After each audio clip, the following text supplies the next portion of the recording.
Hello friends, तो आज हम करेंगे accounting entries of some specific transactions. ठीक है। तो आज मैं इन सब का आपको मतलब बताऊंगी और नेक्स्ट वीडियो में हम इनकी ट्रांजैक्शंस करेंगे। तो पहला है बैड डेट्स। ये एक्स है, ये एक बिजनेस का ऑनर है। तो इसने अपने गुड्स सोल्ड किए 2000 रुपीज़ के वाई को। वाई इसका कस्टमर है। अब वाई को उसके ऑफिस से बहुत दिनों से सैलरी नहीं मिली और वाई वाई के पास पैसे नहीं है किसी को देने के लिए। तो अब वाई एक्स को पैसे नहीं दे पाएगा 2000 रुपीज़, और वाई अपने गांव चला गया। अब एक्स को नहीं पता कि उसको 2000 रुपीज़ कब मिलेंगे। तो यहाँ पर 2000 रुपये का बैड डेट्स हो गया। ठीक है।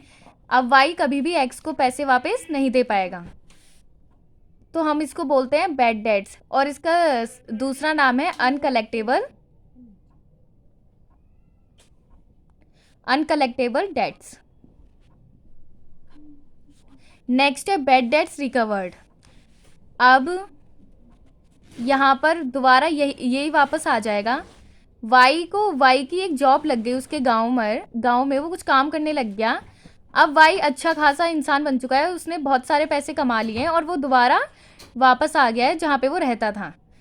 तो वाई के पास अब बहुत सारे पैसे हैं, तो वो एक्स के पास गया कुछ गुड्स लेने। तो एक्स ने उसे बताया कि पहले तुमने 2000 रुपीज़ के गुड्स लिए थे और अभी तक वो वापस नहीं किए वो, और ना पैसे दिए। तो वाई बोलता है ठीक है, अब मुझसे आप पैसे ले लो और मुझे गुड्स दे दो जो मैं लेने आया हूँ। तो वाई ने एक्स को 2000 रुपीज़ दे दिए जो उसने पहले गुड्स खरीदे थे उसके। तो यहाँ पे क्या हुआ, बैड डेट्स रिकवर्ड हो गया। यानी जो बैड डेट्स हुआ था, जो अनकलेक्टेबल डेट्स था, यहाँ पे वो सॉल्व हो गया है अब जो पिछले जो भी था इन दोनों के बीच में। तो यहाँ पे क्या हो गया, बैड डेट्स रिकवर्ड। नेक्स्ट है बैंकिंग ट्रांजेक्शन्स।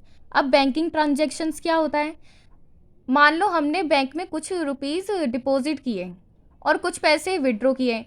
तो जो ऐसी ट्रांजैक्शंस होती हैं जैसे कि बैंक चार्जेस, बैंक ने इंटरेस्ट अलाउ किया, बैंक ने इंटरेस्ट चार्ज किया, जो एंट्री सिर्फ बैंक से रिलेटेड होती हैं उनको बोलते हैं बैंकिंग ट्रांजैक्शंस।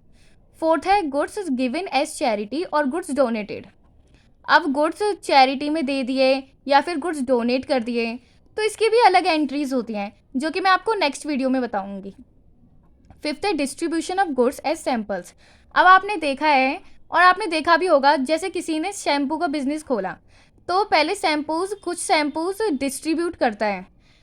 जो गुड्स वो बेचना चाहता है उसका एडवर्टाइज करने के लिए वो कुछ सैम्पल्स डिस्ट्रीब्यूट करता है। इसकी भी अलग टाइप की एंट्रीज होती है। सिक्स्थ है loss of stock by theft और फायर। अब जैसे कोई बिजनेस है, कहीं पर गुड्स रखे हुए हैं, या तो वो उनको थेफ्ट हो गया यानी चोरी कर लिया, या फिर वहाँ पे फायर लग गई। ठीक है, तो इसका मतलब ये है। और सेवन्थ है ड्राइंग्स। ड्राइंग्स वो होती हैं जैसे किसी प्रॉपराइटर या ओनर ने, दोनों एक ही बात है, अगर गुड्स विड्रॉ कर लिए या फिर कैश ले लिया बिजनेस में से तो उसको हम ड्राइंग्स कहते हैं। एट्थ है purchase and sale of fixed assets. अब फिक्स्ड एसेट्स क्या होता है, फिक्स्ड एसेट होता है हमारा मशीनरी, फर्नीचर, तो उनको परचेज करके सेल करना, इसकी भी अलग एंट्री होती है।